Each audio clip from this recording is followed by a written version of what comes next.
మైలవరం రాజకీయాలు మలుపులు తిరుగుతున్నాయి. వైసీపీని వీడిన వసంత కృష్ణ ప్రసాద్ రూట్ ఎటు? కాంగ్రెస్లోకా, జనసేనలోకా, లేదంటే సైకిల్ ఎక్కుతారా? పొలిటికల్ చౌరస్తాలో నిలబడ్డ వసంత్పై తెలుగు తమ్ముళ్ళు మాత్రం బగ్గుమంటున్నారు. ఇంతకీ ఆయన ఏం చేశారు? టీడీపీ కేడర్ ఆగ్రహానికి కారణాలేంటి?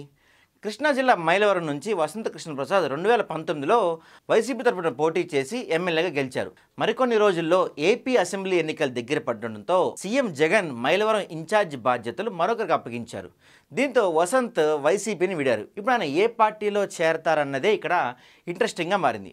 వైసీపీని ఎందుకు వీడాల్సి వచ్చిందో క్లారిటీ ఇచ్చిన వసంత ఏ పార్టీలో చేరేది త్వరలోనే అనౌన్స్ చేస్తా అన్నారు. వసంత నాగేశ్వరరావు మాత్రం కృష్ణప్రసాద్ టీడీపీలో చేరతారని క్లారిటీ ఇచ్చారు.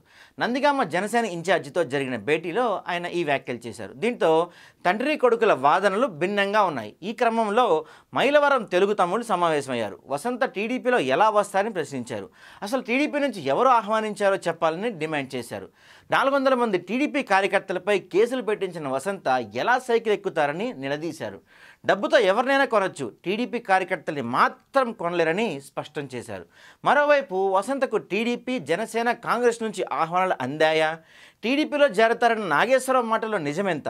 టీడీపీ క్యాడర్ వ్యతిరేకిస్తుండడంతో ఆయన డైలమాలో పడ్డారా? ఇంతకీ వసంత పొలిటికల్ పయనం ఎటువైపు? ఇప్పుడు అవే ప్రశ్నలు మైలవరంలో కాదు, ఆంధ్రాలో హాట్ టాపిక్గా మారాయి.